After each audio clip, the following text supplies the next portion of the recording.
अच्छा, मैं इसको रिव्यू कराता हुआ फिर आगे बढ़ूँगा, इसलिए पिछली दफ़ा में जो है क्लास में ये इसकी रिकॉर्ड नहीं हुई थी ना, तो अब आ जाओ। अच्छा, पहले इसमें क्या था कि ग्राफ में की बेसिक प्रॉपर्टीज़ क्या होती हैं कि इसमें वर्टाइसेस और एजेस होते हैं।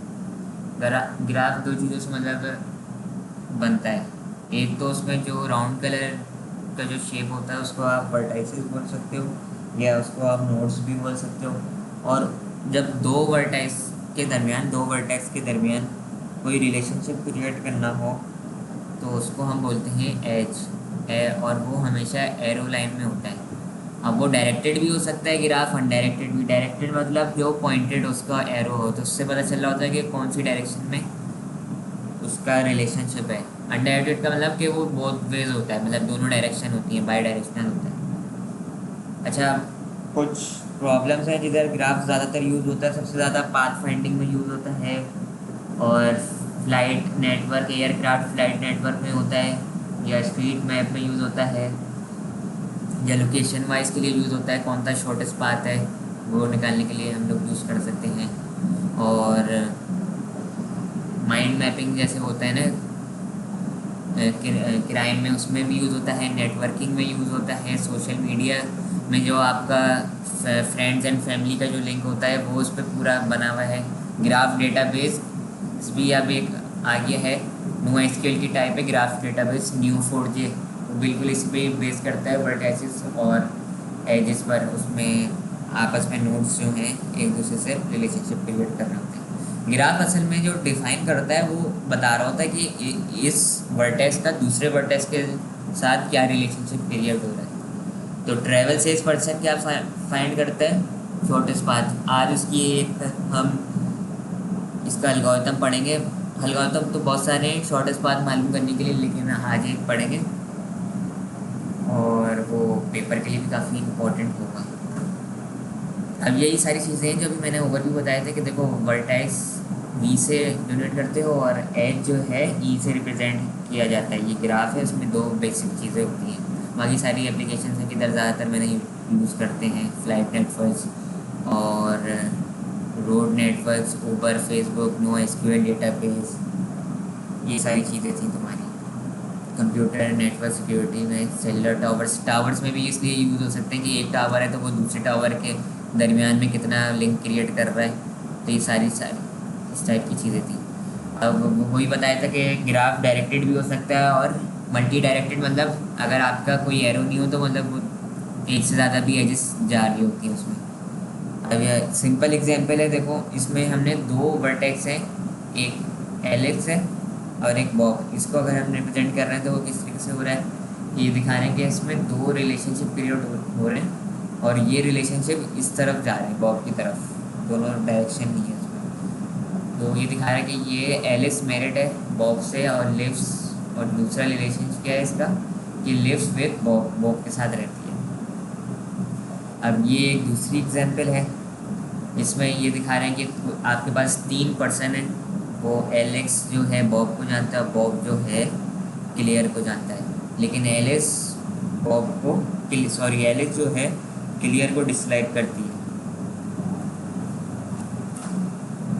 ये दूसरी एग्जांपल है, इसमें ये क्या दिखा रहे हैं कि ये कुछ सिटीज़ हैं और सिटीज़ के दरमियान का जो है इसमें डिस्टेंस दिखाया जा रहा है कि एक सिटी का दूसरी सिटी के दरमियान कितना डिस्टेंस आ रहा है। अगर किसी एज में कोई इस तरह की मतलब वैल्यू आ जाए, इस तरह की जैसे हमने वैल्यू दी हुई है न्यूमेरिकल वैल्यू, इसको आप वेट भी बोल सकते हो कि इसका वेट ये आसान है कि हैनूवर से इस सिटी तक जाने के लिए आपका है 65 किलोमीटर। ये जो है सबसे आपके सोशल मीडिया की, जैसे आप एक दूसरे से कनेक्टेड हो, इसकी सबसे बेस्ट एग्जांपल है और ग्राफ में ही इसका होता है। अब ये हैं एम्बर, इनका इनसे भी लिंक है, इनसे इनसे ये जैसे यहाँ से अब ये एक रैंडम पर्सन उठा लो, इनका जो है दूसरे आपस में दूसरे लोगों से ये कनेक्टेड होंगे। तो ये सारी चीज़ें हैं, हाईलाइटर, लेजर पॉइंटर।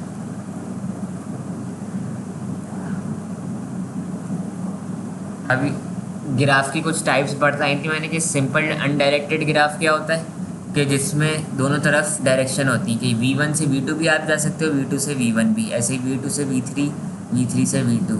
तो ये सिमिलर था। इसके बाद आता है डायरेक्टेड ग्राफ। डायरेक्टेड में अब आप बाउंड होते हो कि V1 से V2 जा सकते हो, लेकिन V2 से वापस नहीं आ सकते, यहाँ नहीं आ सकते आप लोग। ऐसे V2 से V3 जा सकते हो, लेकिन V3 से वापस V1 नहीं जा सकते। तो ये सिंपल डायरेक्टेड ग्राफ था। उसके बाद फिर आता है अनडायरेक्टेड। अब अनडायरेक्टेड मल्टी ग्राफ क्या है कि एक ही वर्टेक्स में से मल्टीपल आपके एजेस क्रिएट हो रहे हैं। देखो एजेस जो हैं, मल्टीपल एजेस जा रहे हैं दूसरे वर्टेक्स पर। तो V1 से जो है H3 भी निकल रहा है और H4 भी निकल रहा है। अब इसी में ही डायरेक्टेड मल्टी ग्राफ भी हो सकता है कि बिल्कुल वही है कि देखो डायरेक्शन है और V1 से देखो दो डायरेक्टेड ग्राफ, डायरेक्टेड एजेस निकल रहे हैं, E3 और E4 डायरेक्टेड से। अब फिर मैंने बताया था ना कि वेट्स भी असाइन कर सकते हैं आप एजेस के दरमियान। जैसे कोई आपने न्यूमेरिकल वैल्यू असाइन कर दी, जैसे V1 और V2 के दरमियान इसकी आपने वैल्यू 10 रख दी, V2 और V3 के दरमियान इस एज पर आपने 5 रख दी। तो ये वेट्स होते हैं। फिर हम लोगों ने पढ़ा था कि ग्राफ को ट्रेवर्सिंग करने के लिए, मतलब विजिट करने के लिए नोड्स को, वर्टेक्स को, कुछ चीज़ें, कुछ टर्म यूज़ होती हैं। उसमें होता है एक path, cycle, trail, circuit and walk. अच्छा, पाथ क्या करता है कि वर्टेक्स और एजेस कैन नॉट रिपीट। इस तरीके से हमें ट्रेवर्स करना है कि कोई भी वर्टेक्स और एजेस दोबारा रिपीट ना हो। ऐसी साइकिल क्या करता है कि vertex and edges can not repeat but start and end vertex can repeat. ये बोल रहा है कि कोई भी वर्टेक्स रिपीट नहीं होता हो सकता सिवाय जिधर से आपने स्टार्ट करा है वहीं पर आपको एंड होना है, तो वो वाला रिपीट हो सकता है। जैसे फर्ज करो कि साइकिल कौन सा हो गया कि आप गए घर से बाहर कोई सामान लेने और फिर वापस सामान लेकर आप घर ही आओगे, तो ये साइकिल हो गई तुम्हारी, गोल घूम के वापस अपने घर पर ही आए, जहाँ से शुरू करा था वहीं पर आके ख़त्म करा आपने। फिर ट्रेल, वर्टेक्सेस में रिपीट बट नॉट एजेस। इसमें ट्रेल में क्या होता है कि वर्टेक्स रिपीट हो सकते हैं लेकिन एजेस रिपीट नहीं हो सकते। फिर सर्किट आ गया, सर्किट में रिपीट बट नॉट एजेस। अच्छा, ये दोनों सेम है, लेकिन यहाँ पर एक सर्किट में देखना एक डिफरेंस है कि वर्टेक्स जो है रिपीट हो सकता है बट नॉट एजेस, लेकिन जो वर्टेक्स जो स्टार्ट वाला था ना वही एंड वाला भी वर्टेक्स वही होगा। देखो but start and end vertex must be same. और फिर आता है वॉक, वर्टेक्सेस एंड एजेस में रिपीट एंड नो रिस्ट्रिक्शन। इसमें तो कहना है नो रिस्ट्रिक्शन के जितनी दफ़ा वर्टेक्स और एजेस रिपीट हो जाए। अब जैसे ये तुम्हारे पास एक ग्राफ है, ये तुम्हारे पास आ रहा है नज़र, ये तुम्हारे पास ग्राफ है। अब इसका जैसे तुम्हें पाथ निकालना है, पाथ की क्या जैसे डेफिनेशन थी कि वर्टेक्स और एजेस दोनों रिपीट नहीं हो सकते। तो सिंपल है कि तुम्हें पाथ चाहिए A B C D E तक, कोई भी एज और वर्टेक्स देखो रिपीट नहीं हुआ। ए से गए हम बी से गए सी से गए हम डी से गए हम ई। उसके बाद साइकिल आ गई।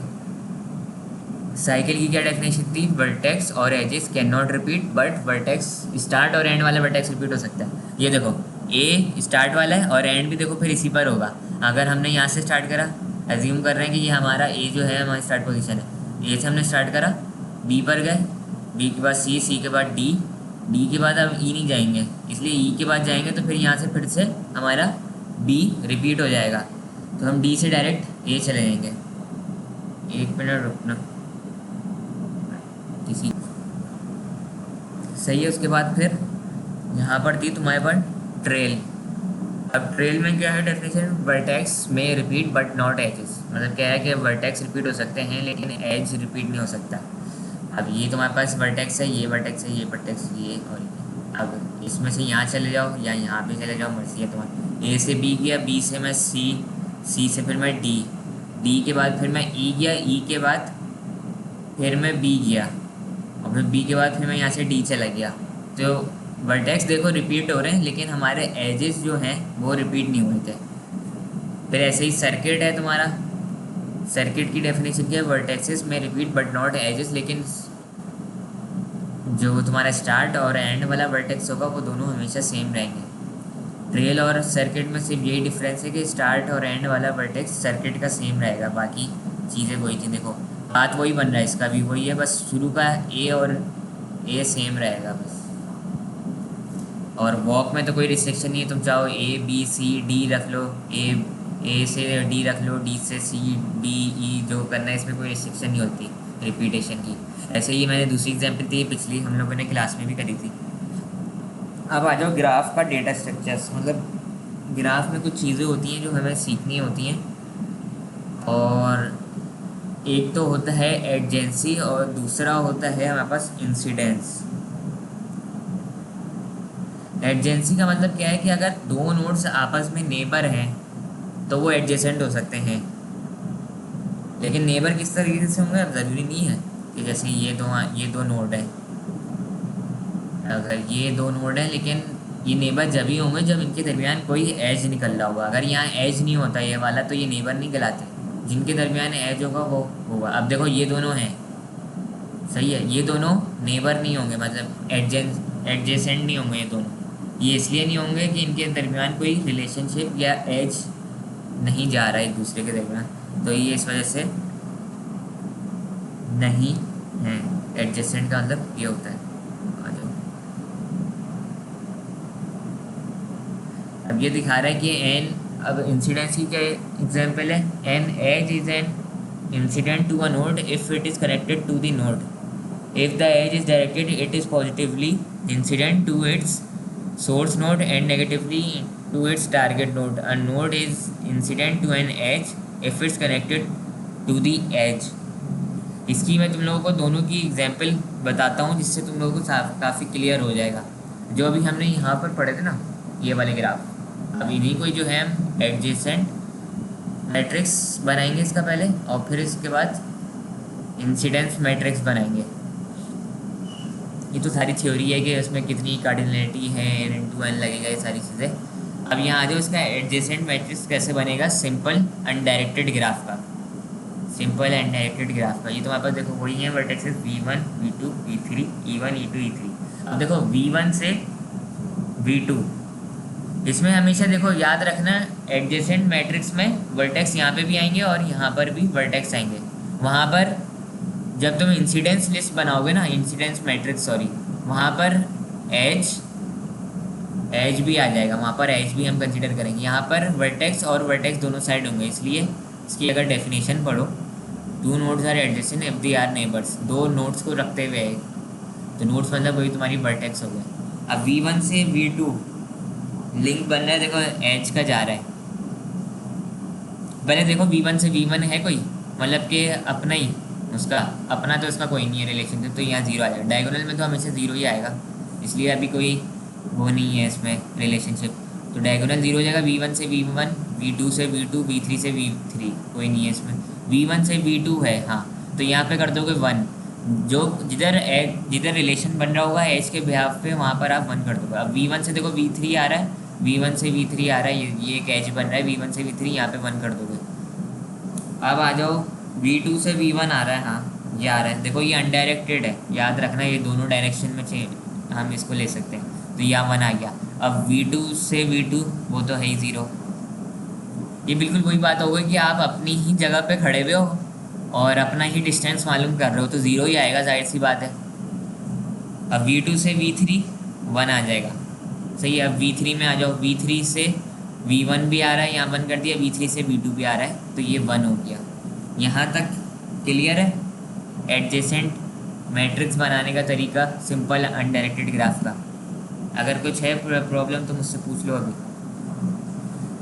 देखो हमें एडजेसेंट मैट्रिक्स बनाना है और उसकी क्या डेफिनेशन रखती है कि दो अगर वर्टेक्स आपस में नेबर इस बिहाफ पे हो सकते हैं अगर कोई रिलेशनशिप बन रहा हो उनके दरमियान। रिलेशनशिप एज के बिहाफ पे बनता है, तो इसका देखो रिलेशनशिप बन रहा है v1 से v2, तो यहाँ पर भी आप सिंपल अनडायरेक्टेड ग्राफ का अगर मैं पेपर में दूँ बनाने को, तो आप लोग इसका कैसे बनाओगे एडजेसेंट मैट्रिक्स। यहाँ पर आप ये तुम्हारी हो गई रॉज और ये हो गई आप लोगों की कॉलम। यहाँ पर भी आप वर्टेक्स लिखोगे, यहाँ पे भी वर्टेक्स लिखोगे, जितने टोटल वर्टेक्स हैं v1 v2 v3, ये 3 रो आ गई और 3 कॉलम हो जाएंगे। अब आपको वर्टेक्स जिधर ये एज जा रहा होगा एक वर्टेक्स से दूसरी वर्टेक्स में, वहाँ पर आप सिंपल 1 पुट कर दोगे, और जिधर से कोई रिलेशनशिप क्रिएट नहीं हो रहा होगा वहाँ पर हम 0 पुट कर देंगे। तो v1 से v1 का कोई एज नहीं जा रहा है, तो उसका क्या हो जाएगा एडजेसेंट मैट्रिक्स 0 हो जाएगा उसका। फिर उसके बाद V1 से V2 जा रहा है, ये देखो कनेक्शन जा रहा है ना, एज निकल रहा है, तो ये हम 1 लिख देंगे। फिर V1 से V3 एज 3 जा रहा है ये, तो ये हम 1 कर देंगे। अब V2 के लिए आ जाओ, V2 से V1 आ रहा है, ये एज आ रहा है, ये भी यहाँ पर हमने 1 कर दिया। और V2 से V2 0 ही है, इसलिए कोई एज नहीं क्रिएट हो रहा। ये बिल्कुल वही बात हो गई ना कि आप अपने आप को ही डिस्टेंस क्रिएट कर डिस्टेंस मालूम कर रहे हो, अपना ही डिस्टेंस जिधर आप खड़े हुए हो उसी जगह का, तो ज़ीरो ही निकलेगा। अगर आपको अपने घर से जैसे फ़र्ज़ करो NHU का डिस्टेंस मालूम करना है, तो उसका तो कोई हो सकता है डिस्टेंस लिख ले 2 किलोमीटर, 3 किलोमीटर, 4 किलोमीटर, लेकिन आप अपने घर में ही हो आप प्रेजेंट और अपने घर का डिस्टेंस मालूम कर रहे हो तो ज़ीरो ही आएगा। जिस जगह पर हो और उसी जगह का मालूम कर रहे हो तो ज़ीरो ही निकलेगा ना। तो ये वो बात हो गई। तो डायगोनल में हमेशा समझ लो ज़ीरो ही आएंगे। और फिर V3 में अब आ जाओ, V3 से V1 ये H3 आ गया, और V3 से V2 में ये एक एच जा रहा है, तो यहाँ पर आप 1 कर दोगे। जहाँ पर कनेक्शन जा रहा होगा दो नोड्स के दरमियान वहाँ 1 कर दोगे, अदरवाइज 0। ये सिंपल एंड डायरेक्टेड ग्राफ का था। अच्छा, डायरेक्टेड ग्राफ, अब यहाँ पर थोड़ा सा ये अब ज़्यादा यहाँ क्लियर हो जाएगी बात, इसलिए अब यहाँ पर एरोज़ आ गए। अब एरोज़ से क्या होगा, एरोज़ से तुम्हें अब ज़्यादा आसानी हो जाएगी कि V1 से V2 तो जा रहा है, तो यहाँ कर दोगे तुम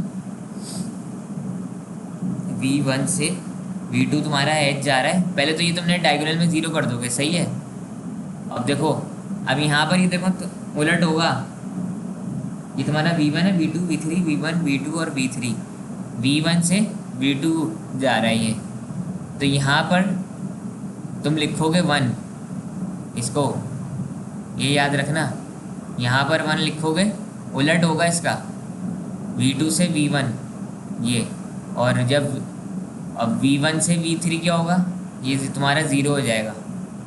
जहाँ पर एरो आ रहा है ना उसकी जगह पे 1 लिखोगे, ये तुम्हारे लिए क्या कहते हैं याद रखने वाली बात है। देखो V1 से V2 है, तो यहाँ पर तो तुम 0 कर दोगे, लेकिन जिस जिस जगह एरो है वहाँ पर तुम क्या करोगे, 1 कर देना इसको। अब देखो V2 से V3 इसको तुम कर दोगे 0, लेकिन इस वाले के लिए तुम कर देना V3 से V2 के लिए 1 कर देना, ये आ गया तो हमारे पास 1। अब ऐसे देखो V1 से V3 यहाँ से जो जा रहा है इसके लिए तुम कर दोगे 0, जिधर एरो आ रहा है ना उस एच के बिहाफ पे तुम 1 कर देना, V3 से V1 के लिए तुम 1 कर देना, तो ये हो जाएगा तुम लोगों का एडजेसेंट मैट्रिक्स डायरेक्टेड ग्राफ के लिए, सही है। यहाँ पर ये करना है V1 से V2 के लिए तुम 0 कंसिडर करोगे, लेकिन V2 से V1 के लिए 1 कंसिडर करोगे, ये है इसमें, ये इसमें थोड़ा उलट है, सही है। आया समझ में?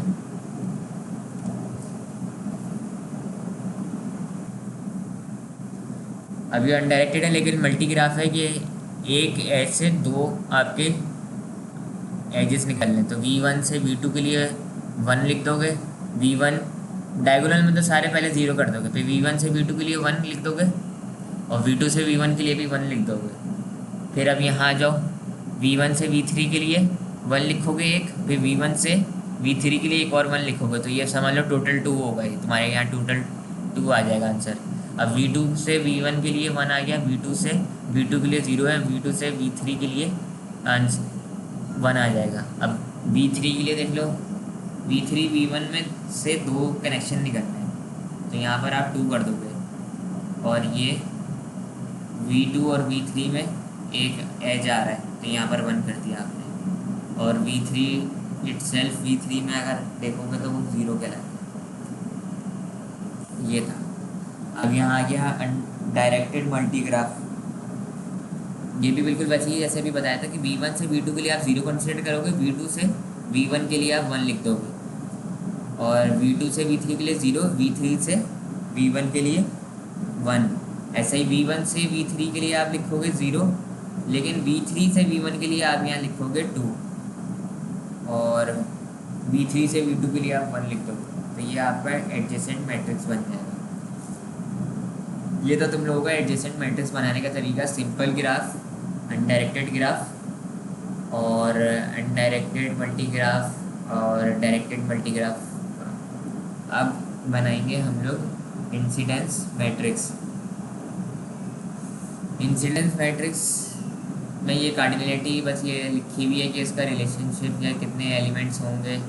ये मॉड वी है, मतलब vertex equal to N, and ये तुम्हारा क्या है, mod E edges M incidence.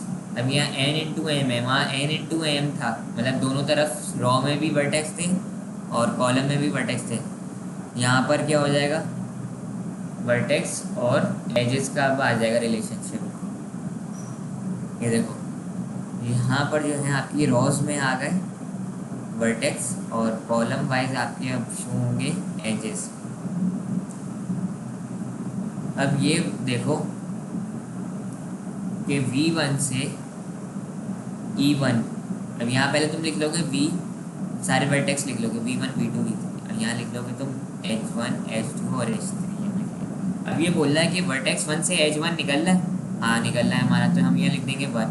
अब देखो वर्टेक्स 1 से H2 निकल रहा है, H2 ये रहा, और वर्टेक्स 1 से निकल रहा है, नहीं वर्टेक्स 1 से सिर्फ और सिर्फ E1 और E3 निकल रहा है, तो हम यहाँ 1 और यहाँ पे 1 करेंगे और ये 0 हो जाएगा। अब देखो वर्टेक्स 2 से कौन कौन से एजेस निकल रहे हैं, वहाँ पे आप 1 पुट कर दोगे। E1 और E2 निकल रहा है, E1 और E2 निकल रहा है, जिसको आपने 1 और 1 कर दिया साइन, और जो नहीं निकल रहा है उसको आपने 0 कर दिया। सेम फॉर V3, E2 और E3 पे 1 1 कर दोगे और E1 पे जो है 0 आ जाएगा। ये था अनडायरेक्टेड के लिए। अब डायरेक्टेड ग्राफ में आ जाओ, उसमें क्या होगा, वही करोगे। सबसे पहले आपके वर्टेक्स पुट कर लोगे रो वाइज, और कॉलम वाइज आप एजेस पुट कर लोगे। अब यहाँ पर देखो कि V1 से H1, मतलब एज आ रहा है, V1 पर तो एज नहीं आ रहा अभी, सही है, एज निकल रहा है V1 से, तो यहाँ पर आप -1 पुट कर दोगे। इधर आपने -1 पुट कर दिया। अब V1 से V3, यहाँ पे भी अब आप -1, और E2 पर तो आप वही रखोगे कि इसलिए E2 को तो निकल, मतलब राइज ही नहीं हो रहा है, इसमें से निकला ही नहीं है, तो आप 0 पुट कर दोगे। अब आ जाओ आप V2 के लिए। V2 E1 के पास आ रहा है, H1 जो है V2 में आ रहा है, तो आप यहाँ 1 पुट कर दोगे। और फिर V2 जो है क्या कहते हैं, H2 यहाँ से निकल रहा है, लेकिन E2 जो है H वर्टेक्स 2 पर नहीं आ रहा, तो आप -1 कर दोगे। जो एरो जिस वर्टेक्स पर आ रहा होगा वहाँ पर 1 पुट कर दोगे, और जिधर से ये निकल रहा होगा वहाँ पर आप माइनस पुट कर दोगे। यहाँ से H2 निकल रहा है तो आप माइनस पुट करोगे, सही है। और V2 और E3 तो 0 होगा, V2 और E3 तो 0 होगा, इसलिए यहाँ से तो एज नहीं निकल रहा V3 का। अब V3 के लिए देखो, V3 के लिए E1 0 होगा, बाकी E2 और E3 पर 1 आएगा, इसलिए इसके पास ये एजेस आ रहे हैं, तो इस वजह से ये 1 हो गया, 1 1। अब अनडायरेक्टेड ग्राफ, अनडायरेक्टेड, ये तो अनडायरेक्टेड काफ़ी आसान है, इसलिए दोनों डायरेक्शन होती है, तो इस वजह से आप लोगों को आसानी होती है सीखने में। अब देखो इसमें एजेस ज़्यादा बढ़ जाएंगे, लेकिन रॉज वही रहेंगी, रॉज 3 रहेंगी, वर्टेक्स 3 है, एजेस हमारे 4 हो गए, E1 E2 E3। V1 में देखो, V1 में H1 यहाँ से भी हम इसको ले सकते हैं और दूसरी तरफ से भी ले सकते हैं, तो V1 से E1 गया, हमने 1 लिख दिया। V1 से E3 और E4 भी है, तो ये वहाँ पे 1 लिखा हमने, यहाँ पर 1, और E2 जो है हमारा 0 है, इसलिए कोई एज नहीं निकल रहा V1 से E2 का। अब V2 के लिए देख लो, V2 से अब देखो कौन कौन से एजेस निकल रहे हैं, सिर्फ E1 और E2 निकल रहा है, तो उस पर 1 कर दोगे, बाकी 0। अब V3 के लिए सिर्फ E1 0 होगा, बाकी सारे 1 1 हो जाएंगे। E1 0, H2 H3 H4 के लिए आप 1 1 1 पुट कर दोगे। अब आ जाओ डायरेक्टेड मल्टीग्राफ। डायरेक्टेड मल्टीग्राफ में भी देखो वही है, H1 2 3 4 आ गए कॉलम में, और vertexes 1 V1 V2 V3, 3 vertex हैं यहाँ पे और 4 एजेस हैं। तब वही है, V1 से V2 0 पुट करोगे, V1 से V2 -1 पुट करोगे, V1 से V3 जो है V1 से E3 ये भी -1 और ये भी -1 पुट होगा, और V1 से E2 तो है ही नहीं, इसलिए वो एज क्रिएट ही नहीं हो रहा, तो वो 0 आएगा। अब यहाँ पर आ जाओ V2, वर्टेक्स 2 से देखो कौन कौन से एजेस निकल रहे हैं, कौन कौन से उसके पास एजेस आ रहे हैं। तो E1 तो आ रहा है, E1 आ रहा है तो 1 प्लेस कर दोगे, उसके बाद फिर आ रहा है, फिर उसके बाद वहाँ से एज निकल रहा है E2, तो आप 0 प्लेस कर दो, -1 प्लेस कर दोगे, और E3 और E4 के लिए आप 0 पुट कर दोगे सिंपली। अब V3 में आ जाओ, V3 में देखो कोई एज यहाँ से निकल रहा है, किसी और वर्टेक्स पे जा रहा है, नहीं जा रहा, सारे उसकी तरफ आ रहे हैं। E2 आ रहा है इसकी तरफ तो 1 पुट कर दोगे, E3 आ रहा है तो 1 पुट कर दोगे, E4 आ रहा है तो 1 पुट कर दोगे, और E1 ना इसकी तरफ आ रहा है ना इसकी तरफ से निकल रहा है, ना राइज हुआ ना एंड हो रहा है इसके पास, तो वो सिंपल 0 पुट कर दोगे इसका। ये था इंसिडेंस मैट्रिक्स बनाने का तरीका। एडजेसेंट मैट्रिक्स में दोनों तरफ रॉ और कॉलम में क्या होगा, वर्टेक्स होता है, और इंसिडेंस मैट्रिक्स में रॉ में वर्टेक्स होता है और कॉलम में आप लोगों का एजेस क्रिएट होता है, उसके ब्यास में इंसिडेंस मैट्रिक्स क्रिएट होते हैं। 4 टाइप होती हैं ग्राफ्स की। डायरेक्टेड ग्राफ सिंपल है, पहले तो होता है सिंपल अनडायरेक्टेड ग्राफ, फिर सिंपल डायरेक्टेड ग्राफ, फिर सिंपल मल्टी ग्राफ, फिर उसके बाद होता है मल्टी ग्राफ होता है अनडायरेक्टेड, फिर होता है मल्टी ग्राफ डायरेक्टेड। ये 4 टाइप्स होती हैं आप लोगों की, जो किसी भी बेसिक ग्राफ्स में आप लोग देख सकते हो, जो भी कोई ग्राफ आ सकता है, इससे ज़्यादा कोई टाइप्स नहीं होती। यहाँ तक अगर कुछ है कि पूछने का तो मुझसे पूछ लो, फिर मुझे पढ़ाना है शॉर्टेस्ट पाथ, कि जैसे अगर मुझे मालूम करना है कि मुझे यहाँ पर जाना है तो मैं इस जगह से जाऊँ या ये वाला रास्ता चुनूँ, कौन से रास्ते से जाऊँ, उसको बोलते हैं आप लोग शॉर्टेस्ट पाथ फाइंड करना, कि कौन से वर्टेक्स से ज़्यादा शॉर्ट पाथ पड़ेगा।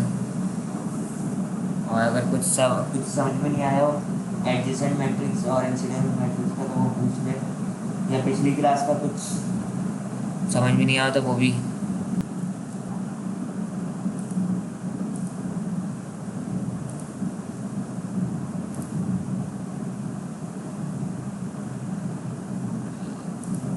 चलो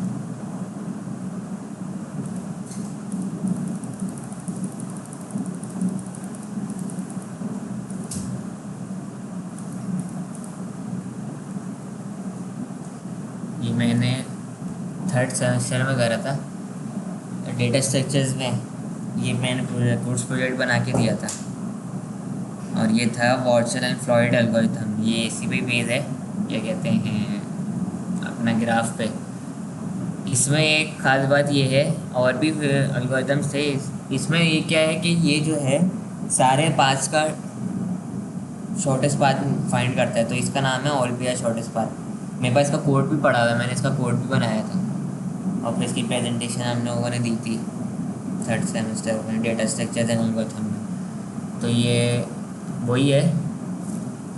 और अच्छा ये करता है क्या कि ये डिस्टेंस मालूम करता है हर वर्टेक्स से। अगर फ़र्ज़ करो कि मुझे जाना है अपने घर से, फ़र्ज़ करो मैं सखियासन पे रहता हूँ और मुझे जाना है गुलशन, तो अब ये सारे सखियासन से लेकर गुलशन मेरी डेस्टिनेशन है, सोर्स और डेस्टिनेशन है। उसके दरमियान जितने भी अब एरियाज़ आएंगे ना, अब वो सबका जो है डिस्टेंस मालूम करेगा। तो अगर फ़र्ज़ करो कि मेरे पास 4 वर्टेक्स हैं, 1 2 3 4, तो ये 1 से जो है 2 का भी मालूम करेगा, 3 का भी, फिर 4 का भी मालूम करेगा, फिर 2 का जो है 1 से भी करेगा, 3 से भी और 4 से भी करेगा, फिर 3 का 1 2 4, 4 का 1 2 और 3। मतलब कि हर वर्टेक्स का जो है ना एक दूसरे वर्टेक्स से डिस्टेंस मालूम करेगा एक दूसरे से। अच्छा इसकी कॉम्प्लेक्स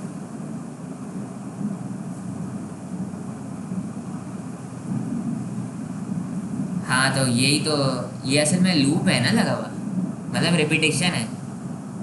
जो उसका नॉर्मल जो एल्गोरिथम है ना वॉटसन एंड फ्लॉयड का, उसमें यही है कि जब आपने 1 से 2 कर लिया तो 2 से 1 भी करेगा मालूम, ये है इसका। वरना तो आप इसमें इफ़ का चेक लगा के मना कर सकते हो इसको एफिशिएंट बनाने के लिए, तो फिर इसकी कॉम्प्लेक्सिटी गिर कर लॉग में चली जाएगी। ये जो मैंने बताई थी ना अभी, तुम लोगों को इसका नहीं पता चलेगा कि ये कॉम्प्लेक्सिटी का मतलब क्या है। जो मैंने लिखा हुआ ना ओ एन क्यूब, ये अभी जब ये चैप्टर आज इंशाल्लाह ख़त्म हो जाएगा, फिर अगला चैप्टर जो शुरू होगा ना वो आखिरी चैप्टर है आप लोगों का, और वो है कि कोई भी अगर एल्गोरिथम लिखा हुआ है या कोई भी कोड दिया हुआ है ना, तो उसकी आप देखते ही उसकी कॉम्प्लेक्सिटी मालूम कर सकते हो। एक तो स्पेस, दो टाइप की कॉम्प्लेक्सिटी होती है, स्पेस और एक टाइम। तो ये टाइम कॉम्प्लेक्सिटी को डिनोट कर रहा है कि कितना टाइम आपको ये एल्गोरिथम कंज्यूम कर सकता है कंप्यूटेशन में, प्रोसेसिंग करने में। तो ये एन क्यूब है, मुझे देखते ही पता चलिए कि इसमें 3 लूप लगे हुए हैं एन की वजह से। एन क्यूब है तो 3 मतलब एक आउटर है, उसके बाद एक इनर है, फिर उसके इनर के अंदर एक इनर है, तो ये 3 नेस्टेड लूप लगे हुए हैं। अगर मैं तुम्हें दिखाना चाहूँ, और ये देखो ये कोड है, देखो फॉर आई 3 लगे हुए। ये मैंने एल्गोरिथम की ज़बान में लिखा है, एल्गोरिथम की लैंग्वेज में इस तरीके से लिखा जाता है। ये कोडिंग नहीं है, ये एल्गोरिथम है। 3 टाइप की चीज़ें होती हैं, सूडो कोड होता है, एक एल्गोरिथम होता है, फिर उसके बाद कोडिंग होती है। कोडिंग में तो प्योर लिखना होता है, लेकिन एल्गोरिथम और कोडिंग में 80% सेम होता है सिंटेक्स लिखने का।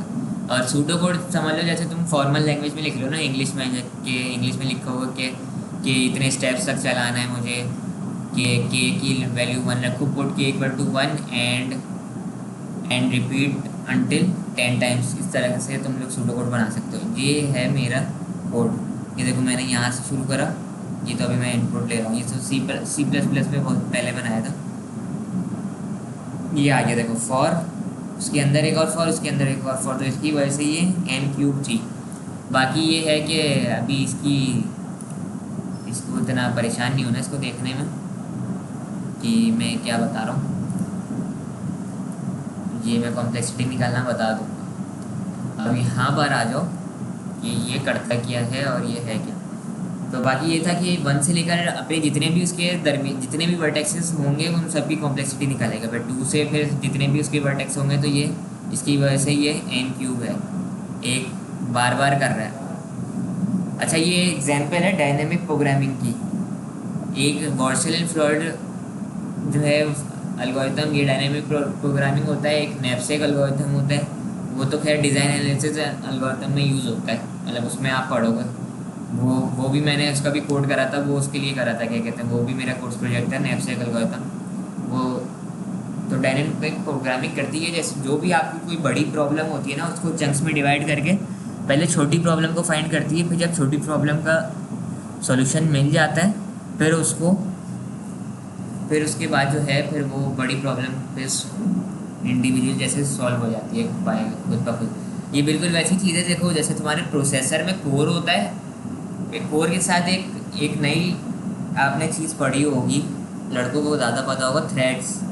कि मैंने जैसे अब प्रोसेसर आने लगे कि मेरे पास क्वाड कोर है, क्वाड कोर मतलब 4 कोर हैं, तो उसमें लिखा होता है 4 कोर हैं और 8 थ्रेड हैं, तो मतलब हर कोर पे 2 थ्रेड होते हैं।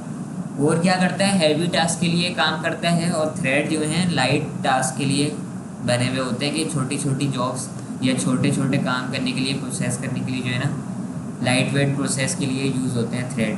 अब हमेशा जो है कोर छोटे छोटे कामों के लिए यूज़ नहीं होता है, उन्होंने अब ये कर दिया है कि थ्रेड को दे दिया है काम, ये जो लाइट वेट जॉब्स होती हैं ऑपरेटिंग सिस्टम में या हार्डवेयर के अंदर, जब भी कोई टास्क आता है तो वो थ्रेड पहले काम करते हैं। अगर थ्रेड की एक लिमिटेशन होती है कि अगर ये उनसे नहीं होता तो फिर उसको पास कर देते हैं कोर के पास, फिर वो कोर उसको प्रोसेस करके फिर वो जॉब को परफॉर्म करते हैं। तो ये भी बिल्कुल वैसे ही कि डायरेक्ट देखो बड़ी प्रॉब्लम नहीं थी, इसने पहले ये क्या कर रहा है, ये कर क्या रहा है कि 1 को जो है 2 से करा, फिर 1 को 3 से, 3 को फिर 4 से करा। ये बिल्कुल वैसी ही चीज़ थी।